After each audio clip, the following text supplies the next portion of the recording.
Hello, everyone. Thank you for joining us today for this online event hosted by the Center for American Progress Action Fund. The event is entitled Trump's Unconstitutional Plan to Weaponize the FCC Against Media Companies. And it will feature opening remarks from U.S. Senator Ed Markey and then a panel discussion with Tom Wheeler and Ruth Ben-Ghiat. I am Michael Sozan, a senior fellow on CAP Action's Democracy Policy Team. Before I make some opening remarks, there are two quick housekeeping notes. First, closed captioning is available for this event. And second, we will be taking some of your questions at the end of the panel discussion. If you have any questions, please submit them at any time using the Q&A tab that's at the bottom of your screen. So, with Election Day just 4 days away, we know that the future of American democracy is on the line. In advance of Election Day, presidential candidate Donald Trump has been describing his vision for governing the United States, and it's deeply disturbing. I always try to be careful in choosing my words, especially during a campaign season full of dangerous rhetoric and violence. But it is accurate to say that Donald Trump, as he discusses his governing plans, is presenting a vision that comes from the playbook of authoritarians and fascists. Trump has a specific, multifaceted roadmap to consolidate power in the presidency, severely weaken checks and balances, and punish his political enemies. All of this will ultimately hurt everyday Americans and make government less responsive to their needs. And one key component of Trump's authoritarian roadmap is to threaten and neuter the independent media. By now, we all know that Trump has branded the media as the enemy of the people and fake news, and he has assailed news organizations and individual journalists, many of whom are the targets of death threats and operate in fear as they do their jobs. These are all attacks on the First Amendment to the Constitution. Strong democracies depend on an independent press that can speak truth to power, expose corruption, and let people know what the government is up to. And the media must be able to do their jobs without fear of retribution. Yet, in recent weeks, Trump has increased his anti-media vitriol. He has called for the Federal Communications Commission to revoke the broadcast licenses associated with major TV networks. For example, after CBS's 60 Minutes program edited an answer given by Vice President Kamala Harris, Trump alarmingly called for CBS's licenses to be revoked and for 60 Minutes to be taken off the air. Just yesterday, Trump filed a lawsuit against CBS News in a Texas court for $10 billion, that's a billion with a B, in alleged damages from that 60 Minutes episode. By the way, there is nothing improper about news outlets editing interviews to fit into allotted segment times. Many of you know that the FCC is an independent agency tasked with regulating the communications industry. Congress set up the FCC 90 years ago, and Congress built in guardrails so that the agency would maintain its independence from the directives of presidents. The 5 FCC commissioners must follow the Constitution and federal laws and make their licensing decisions in the public interest. The FCC is not permitted to grant or deny a license to a broadcaster merely because someone disagrees with the political views of that broadcaster. But what happens if Donald Trump follows the authoritarian roadmap set out in Project 2025 and carries out his own stated plans to weaken the independent agencies like the FCC by bringing them under his presidential authority? What if he appoints an FCC chair who will be strictly loyal to him and test the boundaries of the law and political norms, revoking licenses and helping him remake the media in the image he wants? What if Trump uses the Department of Justice to prosecute reporters or misuses antitrust authority to weaken media companies? And what if Trump invokes emergency powers to achieve these goals, especially with the support of a far-right Supreme Court that recently turned presidents into kings above the law? Again, this is not hyperbole. We know our history. We have seen this happen in other nations around the world, both in the last century and in recent years, where authoritarian leaders like recently in Hungary and Turkey, have degraded democracy and hollowed out the independent media to consolidate power. So indeed, this could happen in the United States too. And if the FCC were to bend to Trump's wishes, and if he succeeded in getting the agency to revoke the TV license of a broadcaster in a major city like Philadelphia or in a big rural market, that means people who rely on that channel for their favorite news, entertainment, and sports programming would lose access to all of it. Let me make one broader point before we listen to the remarks of Senator Markey. Leaders who threaten the First Amendment and who seek to punish news outlets have a chilling effect on news reporting. And those of us who believe in pro-democracy principles and the Constitution must speak up. As the current chair of the FCC, Jessica Rosenworcel, wrote, quote, "While repeated attacks against broadcast stations by the former president may now be familiar, these threats against free speech are serious and should not be ignored," end quote. But unfortunately, the two current Republican FCC commissioners have not done enough to condemn Trump's recent anti-broadcaster comments. Although they committed themselves generally to upholding the First Amendment, they have shown receptivity to the argument that CBS may have distorted its coverage of the news when it comes to Vice President Harris. And the commissioners have asked the network to release its full interview transcripts. It should be noted that one of those commissioners, Brendan Carr, wrote the telecommunications chapter of Project 2025. Obviously, there's a lot to explore here, so let's move on to our program. Our opening remarks will be from U.S. Senator Ed Markey of Massachusetts. Senator Markey has served in the upper chamber since 2013. Before that, he served in the U.S. House for 37 years. He is known as a fierce consumer advocate, and he is a key member of the Commerce Committee's Subcommittee on Communication, Media, and Broadband, where he helps oversee the FCC. In fact, just last month, Senator Markey focused on Donald Trump's dangerous statements about media licenses, and he publicly asked FCC commissioners to reaffirm the agency's commitment to the First Amendment.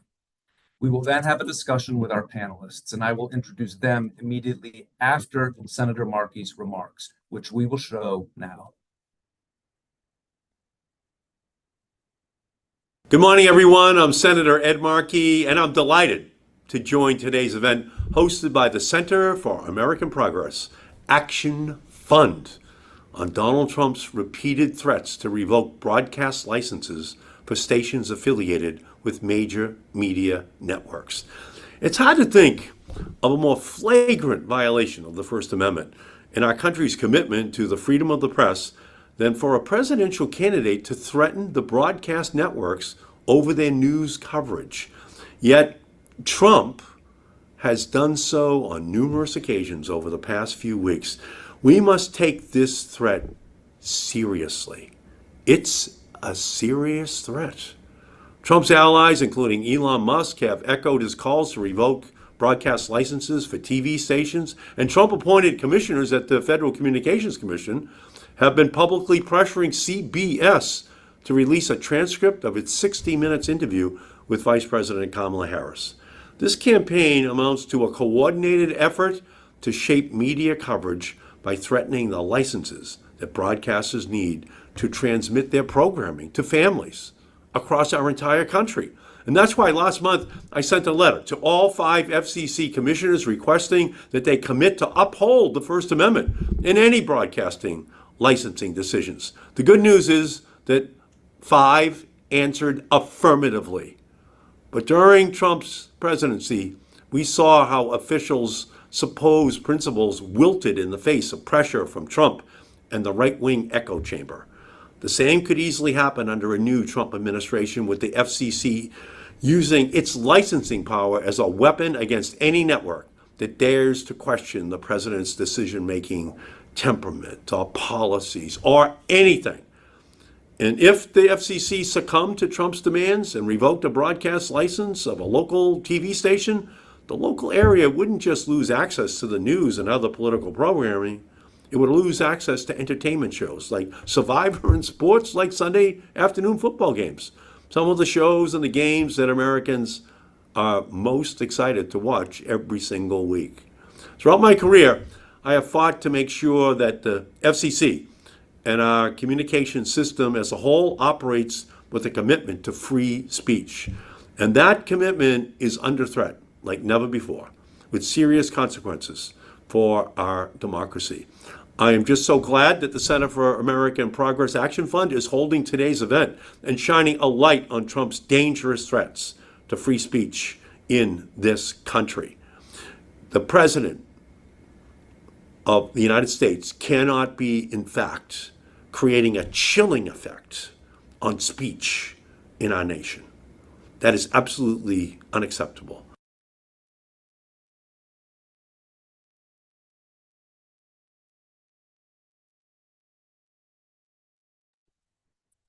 Big thanks to Senator Markey for those remarks and for his continued leadership.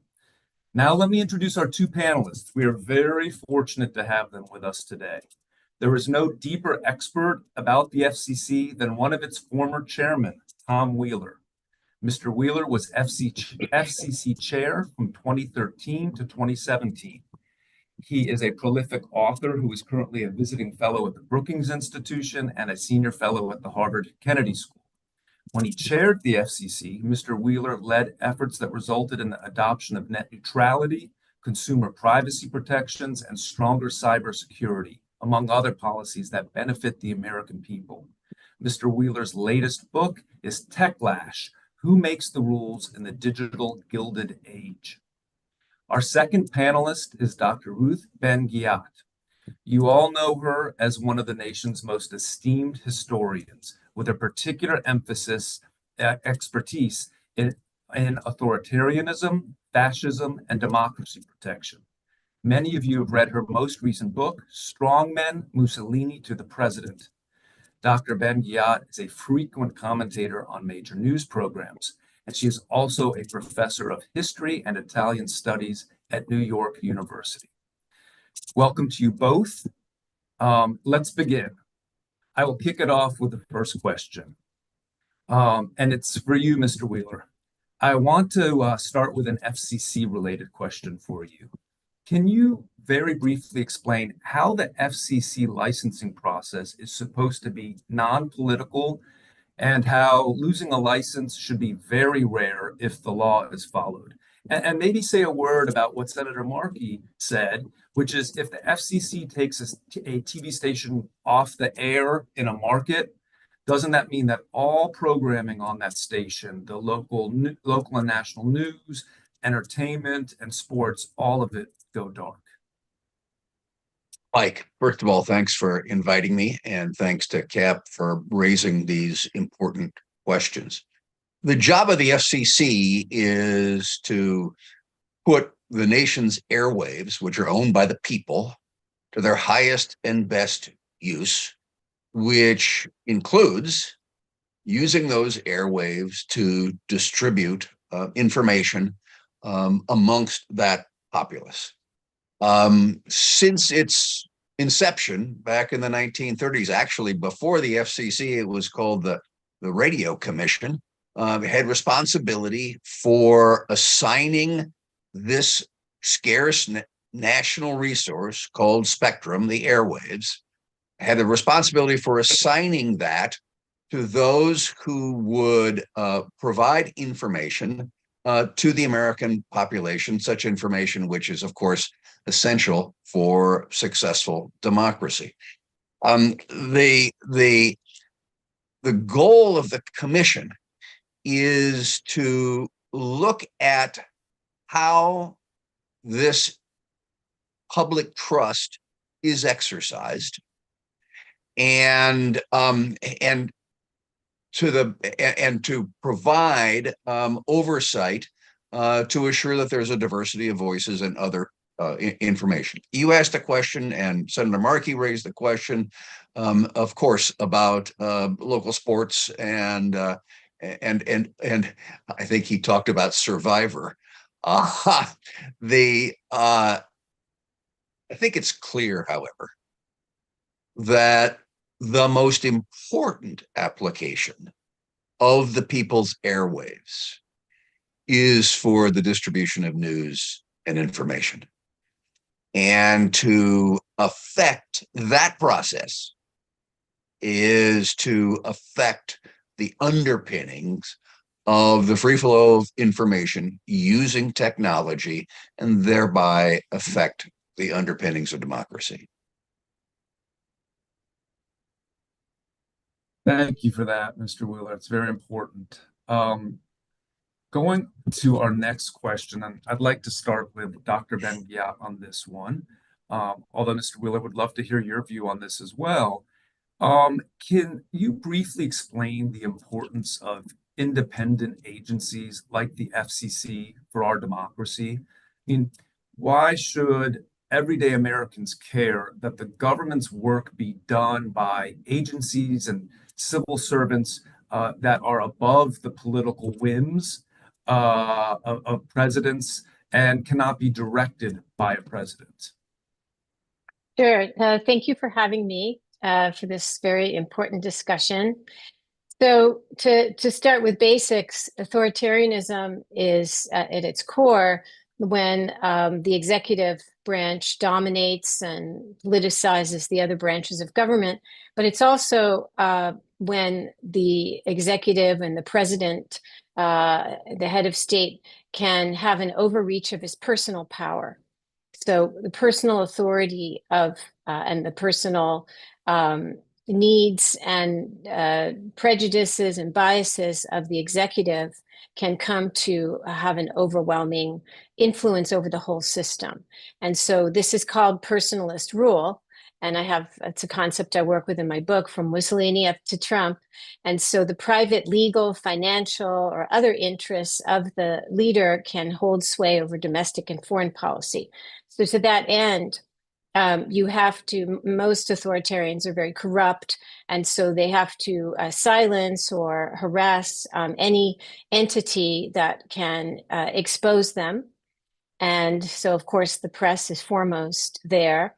They also have to domesticate the bureaucracy and have a kind of corps of civil servants who are politicized. There can be no objectivity. And this goes with a larger worldview of anybody who proceeds on empirical evidence, gathering evidence. That includes prosecutors, obviously investigative journalists, the press, historians. Anybody who has a fact-based worldview, scientists, ends up being targeted by authoritarians as the system becomes politicized. And the last thing I'll say is, mutual tolerance and tolerance for the expression of different viewpoints and criticism of the head of state is a pillar of democracy. It's one of the main things. And if the president can instruct the press, then and no independent questioning is allowed, or there is imprisonment of journalists, or the opinion of the public is turned against the press, so the press is discredited, that tells you you're in an authoritarian climate. So, Mike, if I can add to Ruth's good answer there, the FCC is responsible for the nation's networks, from satellite networks to telephone networks to broadcast networks to internet networks.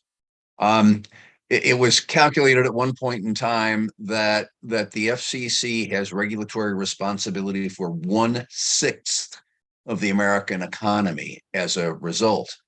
But what's significant about that is that the other 5/6 depend on those networks. And therefore, when the FCC was set up, it was set up as an independent agency where the leadership was appointed by the president, but it's overseen by the Congress in its implementation of decisions or of legislation made by the Congress. And so this concept of independence is crucial. Of course, the president can express himself, and there's a structure for doing that. But those who are appointed to the leadership of the commission are bound by law to act independently. Thank you both for those really valuable points. Dr. Ben-Ghiat, I wanted to ask you this question. Many people dismiss Donald Trump's comments and plans as simply a showman who is spouting off things he doesn't really mean. Or they say he did not succeed in weaponizing the FCC in his first term as president. But you have publicly said that, quote, fascists are not subtle. They threaten you openly by telling you what they will do to you, and they dare you to oppose them. Too often, that opposition comes only when it is too late to prevent their consolidation of power, end quote. Why should Americans take Trump's latest, more direct threats about the FCC seriously, especially in conjunction with Project 2025 or just his broader plans for autocracy? Very good question. First of all, all the case studies I researched for my book, it's very common for people who are presented with an authoritarian who starts telling them what they're going to do or has a history of aggression. They don't want to take that person seriously. So Mussolini was dismissed as a clown. And even when there's been a coup, like in Chile in 1973, the opposition, that the Christian Democrat conservative opposition, thought that the military junta was going to give power back to them, back to civilians. So there's a lot of denial, a lot of, because authoritarians and strongmen in particular specialize in doing the unthinkable, and people are not prepared to think it's too threatening or too scary to think of what could happen. So they're unprepared every time.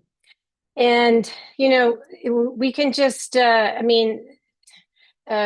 Trump already incited a violent coup. I specialize in coups to overthrow the government and stay in power illegally, technically called a self-coup. And is all of his own pronouncements and his worship of dictators, from Putin to Xi to Orban, who's getting there to a more consolidated authoritarian regime, tells us that he is not interested in democracy at all. He would like to destroy American democracy. And like all authoritarians, Trump demands loyalty. And this is very important. We've seen during his presidency, loyalty to him, to his person, was the paramount request, not professionalism, not expertise. And we've seen this recently with his comments about the military. Loyalty to him is what he wants. And so he would like the US military to be like what he thinks Hitler's generals were like. So all of this does not bode well for a free press, because the goal of the importance of a free press in a democracy is so that that citizens can hear a range of opinions and then decide in free and fair elections, for example, who they're going to vote for. Authoritarians want to discredit elections and discredit the press, any press that is independent and questioning. And if somebody can, try and shut down or intimidate the independent press, this is a huge problem for the future of democracy in general. So, Mike, the interesting thing to add to what Ruth just said is that I wrote a piece earlier this week at Brookings discussing the powers that would be available that are available to any president and would be specifically available to Donald Trump. If you believe him, what are the tools that he has to work with? And that was what I tried to explain, both in the Communications Act and in what's called the Doomsday Book, which is a collection of incredible presidential powers that is kept at the White House, one of which is the ability to take over, to seize and operate broadcast stations as well as the internet. But I think that, I think we have to take the commissioners of the FCC at good faith in their following through on their legal responsibility to follow the law, the statute, and their constitutional, if not moral responsibility, their moral responsibility to follow the Constitution. I talk in the piece about how Chairman Ajit Pai, who was Donald Trump's FCC chairman, stood up to him, and when he made a similar kind of threat, and said, no, we're not going to revoke licenses. And how the current chairwoman, Jessica Rosenworcel, made the same kind of, we're going to stand with the First Amendment comment that in response to his more recent things. The challenge is, and I don't envy the Trump chairman of the FCC, because the challenge is that he would pick up the phone and call the chairman, and because of the fact that he has brought the FCC under executive branch control, would have new authority there, and that he would have replaced the experts in the agency, the professional staff of the agency, with political staff, and the situation that creates for a Trump commission chairman is one that hasn't been faced by any other chairman in the 90-year history of the commission. I'm really glad you brought that up. I mean, a number of important points from both of you there. First of all, I think we linked to your great new product that you wrote just in the last couple of days at Brookings. It's in the chat now for viewers to be able to look at directly, and it touches on these points, and as Mr. Wheeler has brought up, this emergency authority possibility is really troubling, and I want to come back to that in a second. But also, I share the concerns here. I agree that historically, obviously, the FCC and most agencies have done a good job in standing up against things that were requested of them that may be illegal or pushing the boundaries.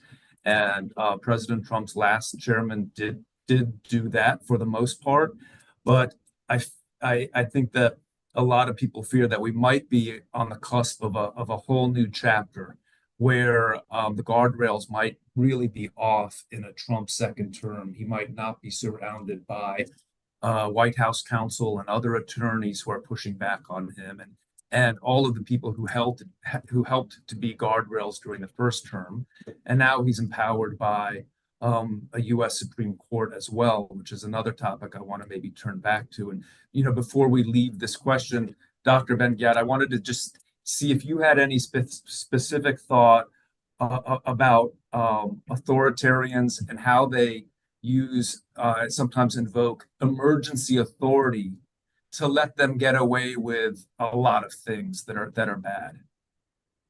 Yeah, I'm really glad you talked about this, because when there's excuse me, when there's an authoritarian takeover, it could be a coup, it could be nowadays some other form.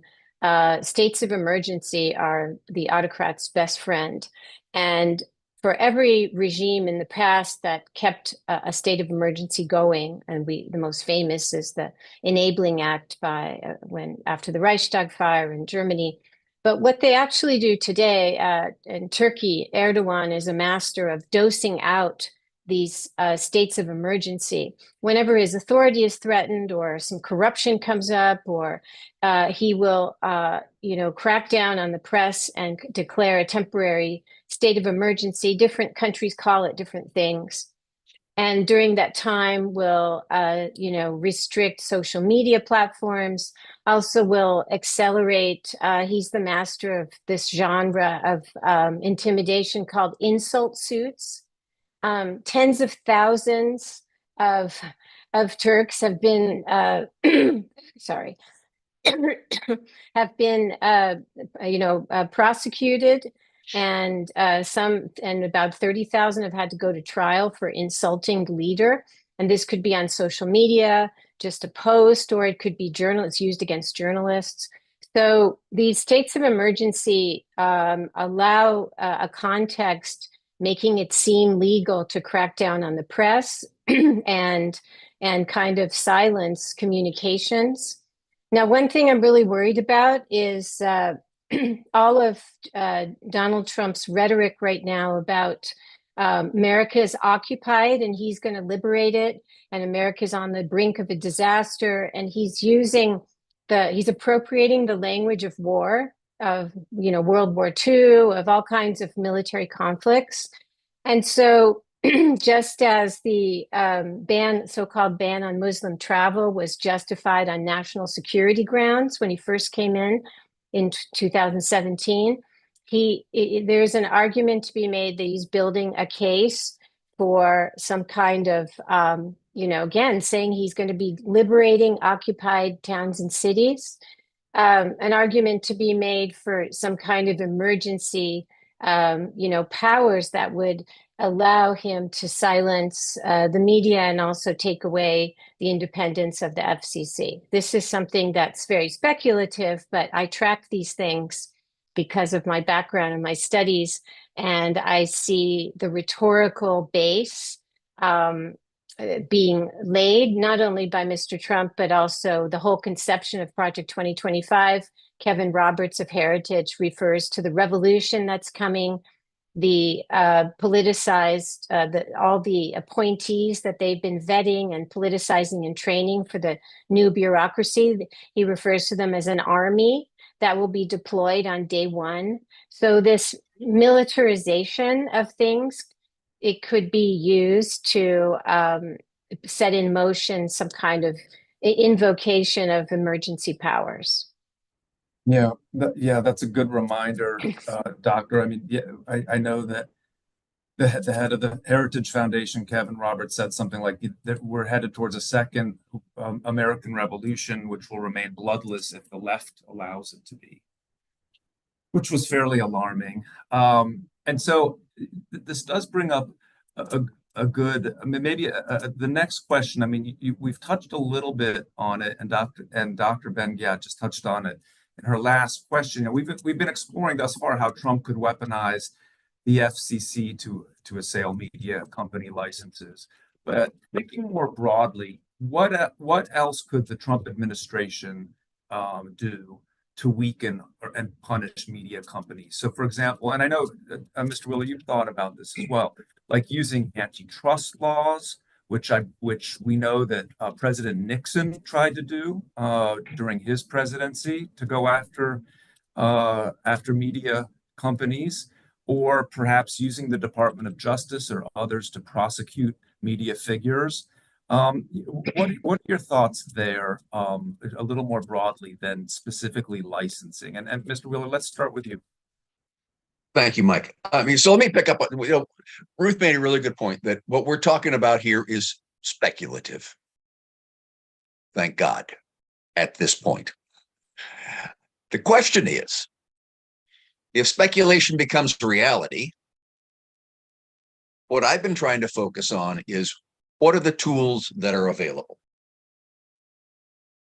You just referenced non-communications tools. Donald Trump demonstrated his antipathy to CNN by having his Justice Department sue to block AT&T's acquisition of Time Warner Communications the where CNN resided. You talk about Richard Nixon. Richard Nixon, when he was unhappy with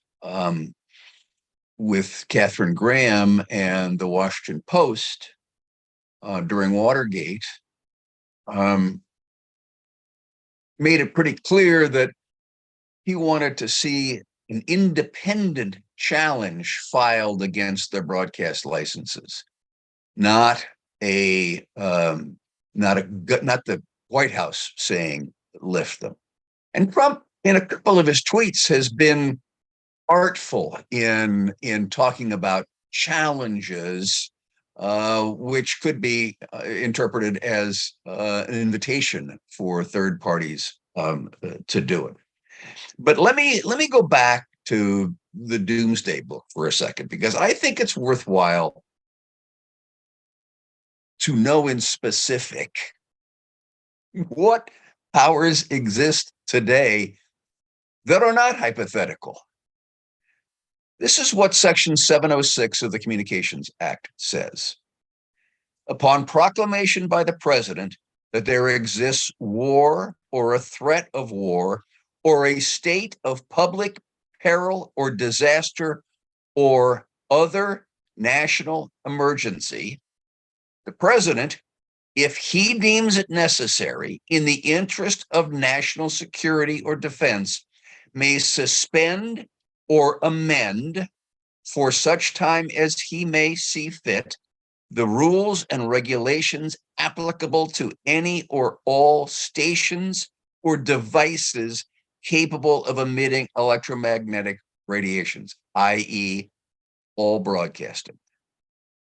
The next subsection, similar kind of national emergency triggers, authorizes the president, quote, to suspend or amend the rules and regulations applicable to any or all facilities or stations for wire communication, pause the closing of any facility or station for wire communication, or authorize the use or control of any facility or station.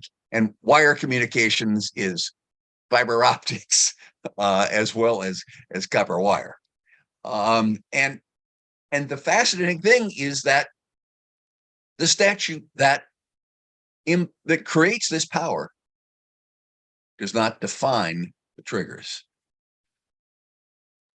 That's right. And, that is a great, first of all, this is one reason we're so lucky to have you here today to illuminate this sort of issue for us. And it's why I think a number of people are concerned about how a President Trump or any authoritarian leader would be able to really stretch the bounds of the law, the existing laws on the book that may be nebulous, that may have wiggle room, where prior presidents have refused to go, but a future president could go there and really test the law or break the law.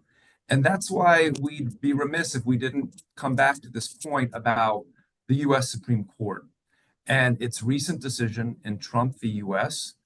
As most of our viewers know, that case several months ago made presidents immune from prosecution for official acts. And so, a lot of Americans are used to thinking we have this system of checks and balances, and the courts will be a backstop if Trump tries to invoke this sort of emergency authority improperly or overbroadly.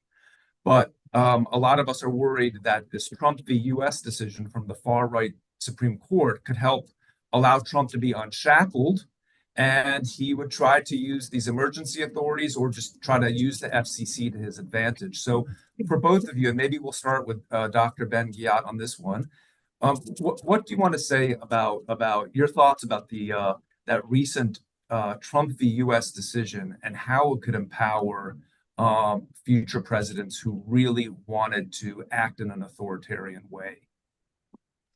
Yeah, the comparative context is sobering, that the Supreme Court basically gave Trump or any future president of the United States the gift that authoritarians most desire.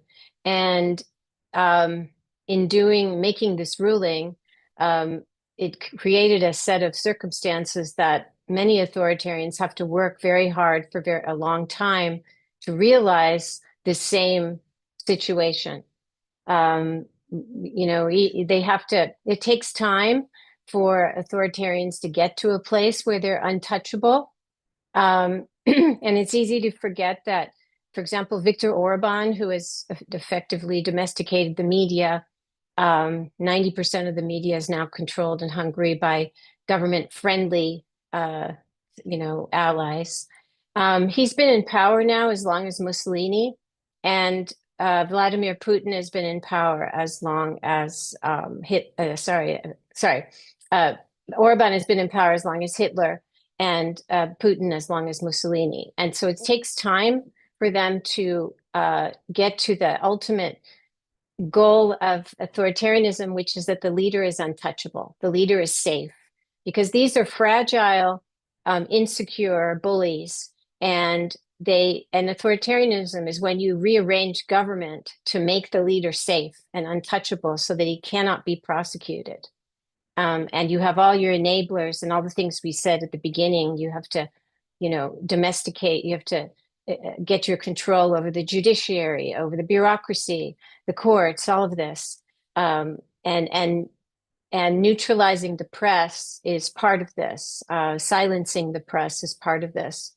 But authoritarian personalities like Trump and all the others I study, they only respond to being limited. And when they are not limited, when they are given instead the conditions of absolute immunity, they become more empowered to be their worst selves and make everybody around them their worst selves. That's the goal of authoritarianism, to remove any obstacles, moral or other, toward getting people to go along with corruption and crime. And that's what that profanity and that awful hate show at Madison Square Garden was recently, to get people in a state where nothing is sacred, anything decent and moral must be cast aside as weakness.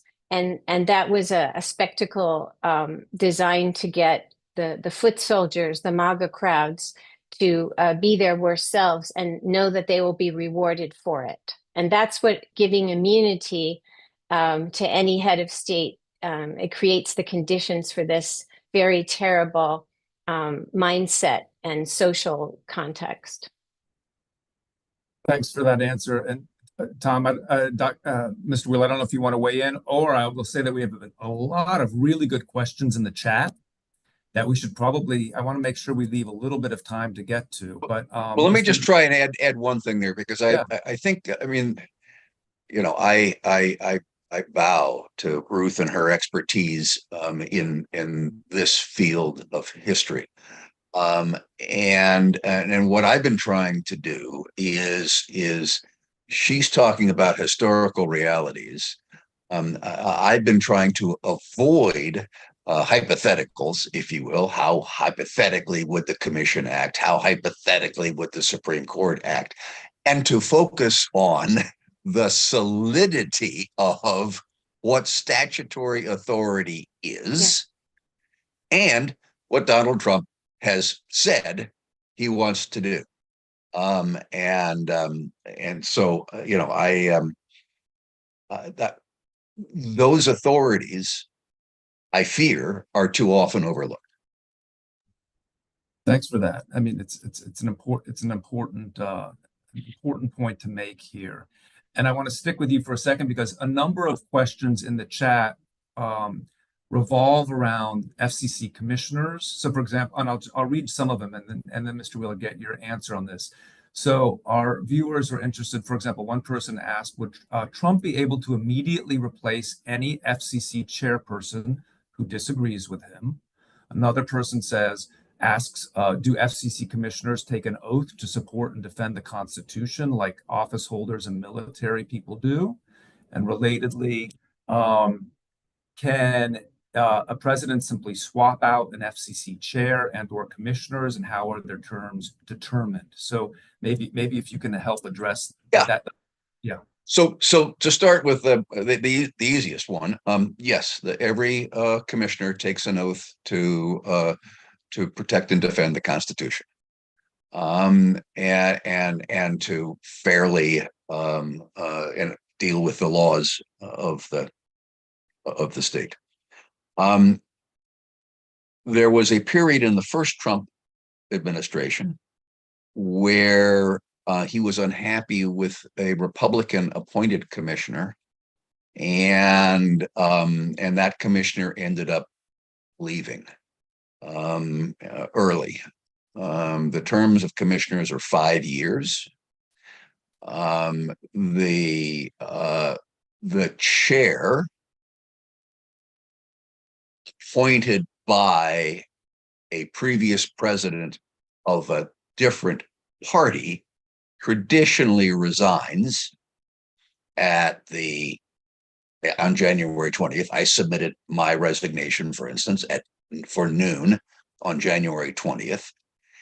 And that creates the opportunity for the new president to appoint his or her own chair. And the commissioners then, unless they are forced out, when their 5-year term expires, the president has the opportunity to replace them. Thank you. And they all take oaths to uphold the Constitution and to follow the law. And as you said, hopefully they will do that. And there's been a history of doing that. And let me just say something, that is a proud moment. Let me just reflect on, I stood before an American flag, and I put my hand on the Bible, and I raised my hand, and I promised to obey the Constitution and faithfully execute the laws. And I'm getting a little wrought up here. That was a big deal in my life. And I think that we all need to understand that it is not to be taken lightly. And I don't think that those that I dealt with and those that I have seen subsequently do take it lightly. Well, and Mr. Willard, that the feelings that you're evoking for the pride of public service, and I know that and I worked for the federal government as a civil servant, including at the FCC for 1 year, and civil servants are deeply proud of the work that they do on behalf of the American people, day in and day out, and it doesn't matter what their partisan political affiliation is. And I think most of us hope, all of us should hope, for the sake of democracy, that will continue without interference from a president who wants to politicize all the agencies and departments and bring everyone under his control. Can I jump in just real quick? On that note, there was a very disturbing quote from Russ Vought, who was the former head of the Office of Management and Budget under Trump administration, an architect of Project 2025. And he recently said that because they're trying to politicize and purge, to have a mass purge of civil servants, which, by the way, is what Mussolini did in 1925, right after he declared dictatorship. He said that, in paraphrasing this quote, that he wants civil servants to feel traumatized, to come to work and be fearful and traumatized, and feel that they're going to lose their funding and feel afraid to come to work. That's a very disturbing and disturbed thing to say, but it is the removal. Authoritarianism and Project 2025 is about the removal of objectivity and loyalty to the Constitution, loyalty to something larger, than the personal agendas of the leader. And so inflicting harm, psychological harm, also all the lawsuits. This is a major way that authoritarians intimidate journalists and others who write for the press, creating states of financial and psychic exhaustion. So this will to inflict trauma and get people to think they're going to lose their funding and be silenced and live in this fear is part of this climate that they are even now, not knowing whether they will be elected, trying to create so that people will obey in advance. And that's actually a really good segue to another question that we got in the chat about obeying in advance. Although this is not explicit in the question, and this relates, as we all know, and as the viewers likely know, in recent days, both the Washington Post and the Los Angeles Times decided not to endorse a presidential candidate for the first time in a very long time for those newspapers.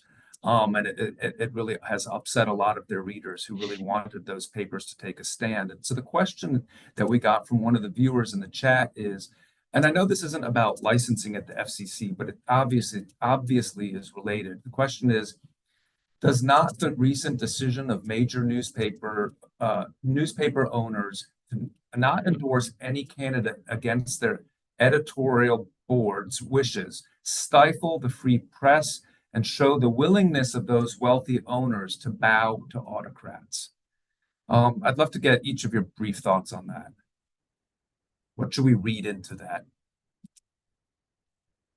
Well, Ruth is the autocrat expert. I am, but I would love to hear what you have to say, so I'll be very brief. I think we've seen a lot of this obeying in advance, hedging bets. This also happened in other places. I've studied Berlusconi's Italy, very different situation, and that Berlusconi owned all the private networks, the television networks, and they also had state-controlled broadcasters, which was also radio, TV, everything. But the pressures of the executive and an authoritarian style presidency led them to make similar decisions. And this kind of now it's all the more marked because it's before it's not wanting to even take a side. And the final thing, I just see it as very sad because the press is always the target of authoritarians. Everywhere around the world, the press is targeted, from individual journalists to executives to entities like the FCC. So Mike, my concern all along has been the chilling effect that things like this can have. And I'm not in the head of any of the folks who made the decision, so I don't know why they made the decision. But let me tell you how the FCC has to make a decision. Okay, and that is, it has to be on the record and fact-based. And so, if the FCC follows its rules and procedures, then the step to follow through with revoking a license has to be on the record, has to have opportunity for notice and comment from multiple parties, and has to be based on the facts in that record. That's what exists today. If those change, obviously there's another process. But I think it's important that we understand that at least today, under existing rules at the FCC, you must have a fact-based decision, a public fact-based decision. Yep. Yeah, thanks for that reminder. And as we wrap, I wish we had more time for more questions. I'm glad we were able to get to at least several of the audience questions as we reach the end of the hour. I really thank both of you for giving us so much additional food for thought, and participating in this event where we could really focus. I mean, there's a lot of broad discussion about authoritarianism and fascism, which is exceptionally important. But I also know that Americans are really hungering to learn more about how something could happen practically, but but they also want to know that there's a bulwark that stands against that. And Mr. Wheeler has brought that up several times, that there are laws, there are political norms, there's a history of doing things in this country that usually has held and hopefully will hold and hopefully gives us some cause for optimism. But I know as we've discussed here, we could be entering a chapter of some unknowns.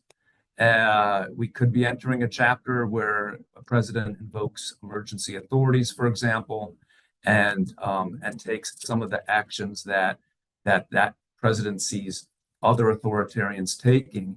And regarding the FCC, to some it may seem like a niche issue, but you've helped explain why this is not a niche issue. I mean, this goes to the core of our democracy, of our free and independent media, press, which everyday Americans, even though they might not have the highest trust in the media right now, and even though many of them are actively avoiding the news these days, why the backbone of the free and independent press, which is enshrined in our First Amendment, is so critically important going forward. So I just want to thank you both again. I want to thank everybody who attended. I know we put some links to some CAP action products in there, as well as some other links.